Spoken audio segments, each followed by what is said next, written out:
ETF index mutual funds నేర్చుకుని stock మార్కెట్లో రాణించాలనుకుంటున్నారా? వెంటనే ఈ నెంబర్కి కాల్ చేయండి.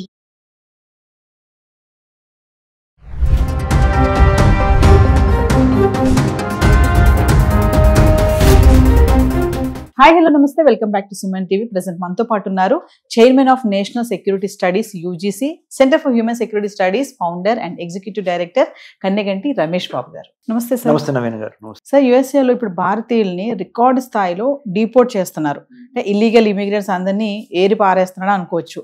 ట్రంప్ స్టార్టింగ్ లో కూడా మనం అనుకున్నట్టు గత వీడియోలో మాట్లాడుకున్నాము, ఏదైతే ఇల్లీగల్ ఇమిగ్రెంట్స్ పైన సైన్ చేశారో. సో మరి కొత్తగా ఎందుకు ఇమీడియట్ గా రికార్డ్ స్థాయిలో ఎందుకు డిపోర్ట్ చేస్తున్నారంటే, రికార్డు స్థాయిలో అమెరికా నుంచి భారతీయుల్ని ఎందుకు వెనక్కి పంపించేస్తున్నారు? బలవంతంగా డిపోర్టేషన్ అనేది ఇంగ్లీష్ వర్డ్. తెలుగు వర్డ్ ఏంటంటే బలవంతంగా నిర్బంధించి గెంటేస్తున్నారా, తోసేయటం ఆ దేశం నుంచి వెనక్కి. మీరు మాకు వద్దు అని. వద్దు, you don't have any right to be on our land, just get lost. English లో అట్లా అంటారు వాళ్ళు ఎక్స్ప్రెషన్. ఎందుకు? రీజన్స్ ఏంటంటే, అంత మొదలు కొన్ని తప్పులు మనం చేస్తున్నాం. అంటే let's be very honest about it. ఆ తప్పులు ఇదివరకు అంత ముందులున్న ప్రభుత్వాలు, అమెరికాలో అంత ముందులున్న ప్రభుత్వాలు పట్టించుకోలేదు. కానీ ఇతను డొనాల్డ్ ట్రంప్ ఆయనదైన ముద్ర వేయటానికి, లేదా వేరే కంట్రీస్ నుంచి సప్లై ఎక్కువైంది, ఇండియా నుంచి కూడా మాకు ఇంత సప్లై అవసరం లేదు అనే ఒక భావన. మూడోది, ఒక ఎగ్జాంపుల్ కనుక సెట్ చేయకపోతే కఠినమైనా కానీ, మోదీ గారితో ఉండే ఫ్రెండ్షిప్ మోదీ గారితో ఉంటుంది నాకు, కానీ తప్పుని తప్పుగా నేను చెప్పకపోతే రేపొద్దున అది ప్రమాదం అయ్యే అవకాశం ఉంది అనే ఒక భావన. ఇట్లా 4-5 కారణాల ద్వారా వాళ్ళు డిపోర్టేషన్ చేస్తున్నారు. పేపర్ వర్క్ కరెక్ట్గా లేకపోయినా, దొంగ సర్టిఫికెట్లు పెట్టి దొరికినా, దొంగ ఫైనాన్షియల్ అకౌంట్స్ ఎంత చూపించినా, సోషల్ మీడియాలో అమెరికాలో ఉన్న రిపబ్లికన్ పార్టీకి వ్యతిరేకంగా కానీ, అమెరికన్ ప్రెసిడెంట్ అయిన డొనాల్డ్ ట్రంప్ యొక్క ఆలోచన విధానానికి వ్యతిరేకమైన కానీ, లేదా pro Arab and pro Palestine, pro ఇరాన్కి, ప్యాలెస్తైన్కి, అరబ్ కంట్రీస్కి, లేదా కొన్ని రకాలైన రెవల్యూషన్స్, విప్లవాలకి సపోర్ట్ ఎవరు మాట్లాడినా వాళ్ళని ఇమ్మీడియట్గా డిపోర్ట్ చేసేయండి. అమెరికన్ ల్యాండ్ నుంచి బలవంతంగా సొంత ఫ్లైట్లు మనమే ఏర్పాటు చేసి ఆయా దేశాల వాళ్ళకి అప్పచెప్పేద్దాము అనేది ట్రంప్ తీసుకున్న నిర్ణయం. దాంట్లో భాగంగా భారతదేశానికి మునుపెన్నడూ లేనంతగా అమెరికన్ ఫస్ట్ ప్రెసిడెంట్ ఎవరు? 1789లో జార్జ్ వాషింగ్టన్. ఇండియాలో ఫస్ట్ ప్రెసిడెంట్ ఎవరు? 1947 తర్వాత మనకి 1950 వరకు, 1950 ముఖ్యంగా అంటే డాక్టర్ బాబు రాజేంద్ర ప్రసాద్ గారు. సో ఈ మాట ఎందుకు చెప్పానంటే, అక్కడ అమెరికన్ ఫస్ట్ ప్రెసిడెంట్ని, ఇక్కడ మన ఫస్ట్ ప్రెసిడెంట్ ఆఫ్ ఇండియాని ఎందుకు ఉదహరించానంటే, ఇంతవరకు చరిత్రలో ఒకేసారి అమెరికా నుంచి గత 78 ఏళ్లలో, మనకు స్వతంత్రం వచ్చి 78 అయింది. India got independence on 15th August 1947. Till today it is we are 78-year-old nation or 78-year young nation. మనం భారతదేశానికి 78 ఏళ్ల యువ దేశం భారతదేశం. ఇంతవరకు అమెరికాలో మన వాళ్ళు, భారతీయులు చాలాసార్లు కొన్ని సంవత్సరాల నుంచి వెళ్తున్నారు. మరి ముఖ్యంగా 78 సంవత్సరాల్లో గట్టిగా సగం అంటే 40 సంవత్సరాల నుంచి అమెరికాలో మన వాళ్ళు ఎక్కువ వెళ్తాం జరుగుతుంది. అంటే 1985 నుంచి ఇప్పుడు వరకు ఈ ఒక 25 ఏళ్ళు, అయ్యో 15 ఏళ్ళు, అంటే 40 ఏళ్ళు అమెరికా వెళ్తాం అనేది ఎక్కువైంది భారతీయులు. ఈ 40 ఏళ్లలో ఎన్నడూ లేని విధంగా ఒక 3000 నుంచి 5000 మంది వరకు ఇండియన్స్ని లాస్ట్ 1 yearలో, అంటే లాస్ట్ 12 నెలల్లో, ఇంకా డిసెంబర్ పూర్తిగా 2025 వీఆర్ టాకింగ్ కదా, more than 5,000 Indians were deported back to India. అంటే బలవంతంగా పంపించేశారు అమెరికా వాళ్ళు. ఎందుకు అంటే, ఇందాక నేను చెప్పినవన్నీ వాళ్ళు స్క్రూటినైజ్ చేశారు. సోషల్ మీడియాలో మీరు ఏ విధంగా మాట్లాడుతున్నారు, మా ప్రభుత్వానికి వ్యతిరేకంగా ఏమైనా మాట్లాడుతున్నారా, మీ ఫైనాన్షియల్ స్టేట్మెంట్స్ ఏంటి, లేదా మీరు అమెరికా వచ్చింది ఒక వీసా మీద, కానీ అమెరికాలో మీరు చేస్తున్నది వేరేది, మ్యాచ్ అవట్లా, పంపించే. You have come on F1 student visa, but you are over working, ఎక్కువ పని చేస్తున్నావు, part time job. So it means your intentions are not correct, send him. You have come to United States of America on tourist visa, but you are doing something else, send him out. You have come to United States of America on H1B, but you are overstayed. H1B, but you submitted fake certificates. H1B, you are not giving lot of tax back to United States of America. Pampichi, send him, deport. Like this, and also you have spoken against Republican Party. Yes. You have spoken against certain ideologies of Republican Party. Send him abroad. Send him back to India. So these are the reasons, madam. అంటే correct పాలసీతో వచ్చిన వాళ్ళకి welcome చెప్తాను. ఎవరైతే wrong roots లో వస్తారో, skills లేకుండా, talents లేకుండా వస్తారో అలాంటి వాళ్ళని డిపోర్ట్ చేసేస్తాను. అదేనా సార్ ఆయన ఉద్దేశం? Absolutely. Right kind of intent, right kind of content, right kind of character ఉన్న వాళ్ళతో నాకు ఎటువంటి ప్రాబ్లం లేదు. మీరు ఏదో విధంగా తిమ్మిని పంపించేసి మమ్మల్ని మభ్యపెట్టి మమ్మల్ని ఫూల్స్ అనుకొని మీరు దొంగ సర్టిఫికెట్లు, దొంగ వ్యవహారాలు చేస్తే మా దగ్గర ఇంటెలిజెన్స్ ఉంది. అది కూడా ఏమేమి ఇంటెలిజెన్స్ రకాలు ఉన్నాయి మేడం. అమెరికాలో ఇంటెలిజెన్స్, మా దగ్గర విజువల్ ఇంటెలిజెన్స్ ఉంది, ఇమేజరీ ఇంటెలిజెన్స్ ఉంది, ఆడియో ఇంటెలిజెన్స్ ఉంది, వీడియో ఇంటెలిజెన్స్ ఉంది, హ్యూమన్ ఇంటెలిజెన్స్ ఉంది. మీరు తప్పు చేశారని మిమ్మల్ని అందుకని పంపించేస్తున్నాము, డిపోర్ట్ చేసేస్తున్నాము. కాబట్టి better not to get into the wrong books, better not to fall for immediate temptation. Yes, అంటే ఒకసారి మనం క్లియర్గా మాట్లాడుకుంటే సార్ ఫైనల్గా, అంటే ట్రంప్ తీసుకున్న నిర్ణయాలు కరెక్టే, మన వాళ్ళ దగ్గర మిస్టేక్స్ ఉన్నాయని అనుకోవచ్చు అంటారా? తప్పనిసరిగా అందరి దగ్గర ఉన్నాయని నేను చెప్పట్లేదండి. 100 మంది లెట్సే హైదరాబాద్ నుంచి అమెరికా వెళ్దాం అనుకున్నారు. నేను ఒక PhD ఇన్ అమెరికన్ స్టడీస్లో డాక్టరేట్ చేసి స్టూడెంట్స్కి ఎంతో మందికి మా centre for human security studies CHSS ద్వారా మేము ఇంటర్న్షిప్స్ ఇస్తున్నాం అని చెప్పాను గత 13 ఏళ్లలో. సార్ ఏదో ఒక విధంగా అమెరికా వెళ్ళిపోదాము అనే వాళ్ళు, ఏదో విధంగా మా అమ్మాయిని అమెరికా పంపించేయండి అనేవాళ్ళు 100 మందిలో నేను హానెస్ట్ అన్నారు కదా మీరు, మనం తిట్టుకోవద్దు, 100 మందిలో 70 మంది ఏదో విధంగా మా అమ్మాయినో అమెరికా ఫ్లైట్ ఎక్కించాలి. అక్కడికి వెళ్ళి ఏం చేస్తారనే తర్వాత విషయం. చేయండి, స్టూడెంట్ గానే వెళ్ళండి, కానీ ఒక ఫాల్స్ ప్రెస్టేజ్. మా అమ్మాయి అమెరికాలో చదువుకుంటున్నారు, ఇది ఒక ఫాల్స్ ప్రెస్టేజ్. స్టూడెంట్స్ కూడా క్లారిటీ లేదు అసలు ఎందుకు వెళ్తున్నాం అనేది. పక్కనోడు వెళ్ళాడు, ఎదురోడు వెళ్ళాడు, అమెరికన్ గ్లామర్ ఉంది, అమెరికాలో డాలర్ డ్రీమ్స్ ఉన్నాయి, వెళ్ళిపోతున్నాం పోలోమని. రెండోది.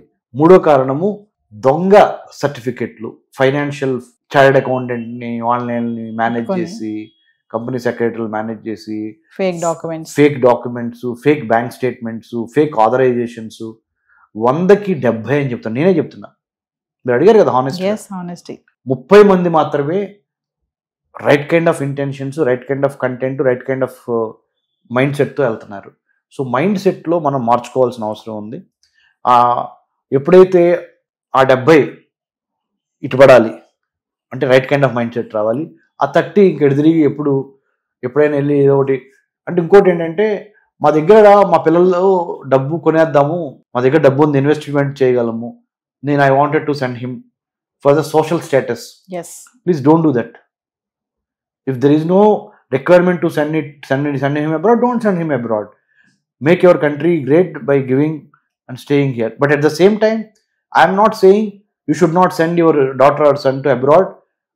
I am not saying that. Requirement unda, real necessity unda, real need unda.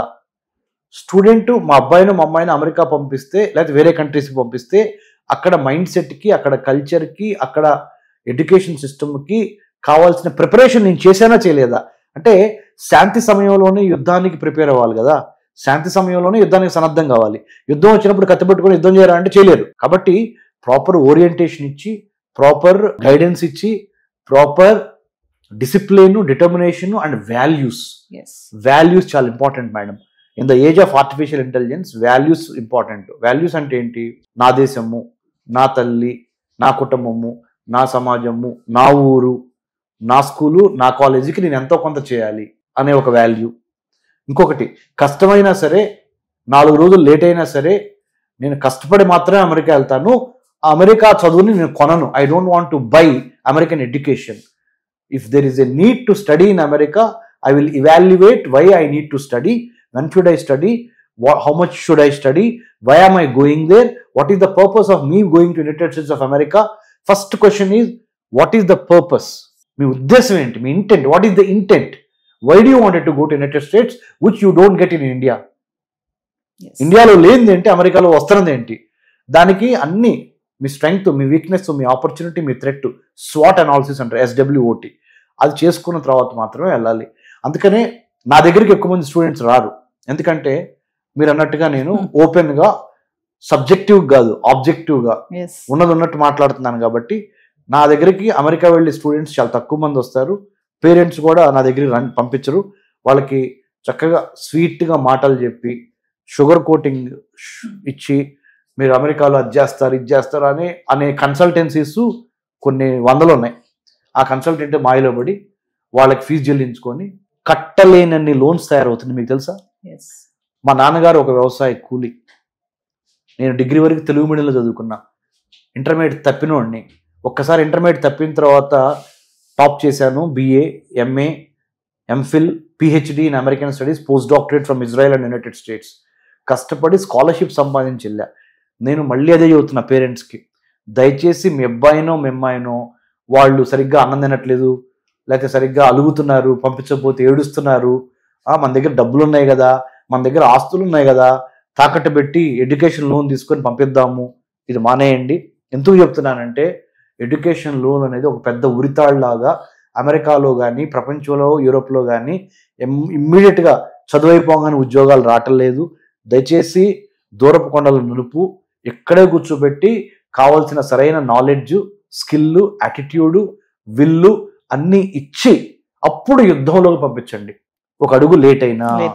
Okay, so this is my humble appeal to the parents.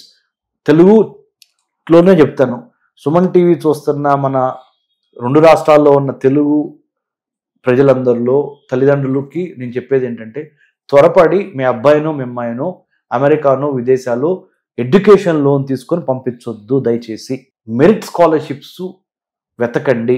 మీకు తెలియకపోతే మాలాంటి వాళ్ళని అడగండి.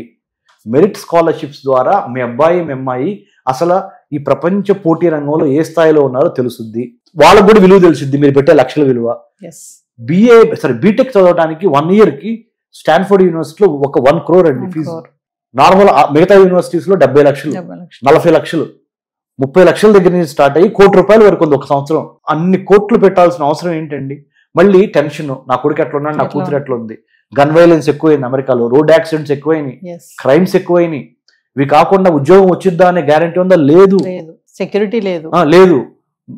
మీరు ఫిజికల్ గా వాళ్ళు అక్కడ భౌతికంగా, కానీ వాళ్ళ మనసు ఇక్కడ, మీరు ఫిజికల్ గా ఇక్కడ, మీ మనసు అక్కడ. ఈ టెన్షన్ ఇదంతా వద్దు. రెడీ అయినప్పుడు మాత్రమే పంపించండి.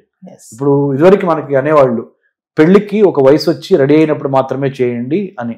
అలానే ఉన్నత విద్య, విదేశీ విద్య మోజులో ఉన్నత విద్య అనే దాన్ని ఒక అవకాశాన్ని దుర్వినియోగం చేసి త్వరపడి లోన్లు తీసుకొని లోన్లు తీర్చలేని సమస్య.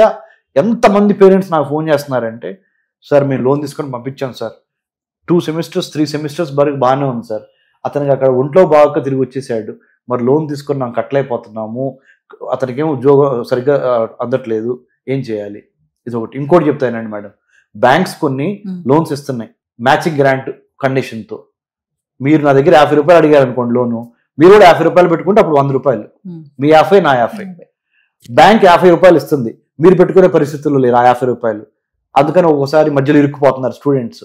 ఇంకోసారి ఏం జరుగుతుంది, మీరు ₹50 ఇస్తున్నారు, బ్యాంక్ ₹50 ఇస్తామని ప్రామిస్ చేసింది, కానీ పెర్ఫార్మెన్స్ బాగోలేదని విత్డ్రా అయిన సందర్భాలు ఉన్నాయి. అప్పుడు మళ్ళీ స్టూడెంట్ అక్కడ ఇబ్బంది పడిపోతున్నాడు.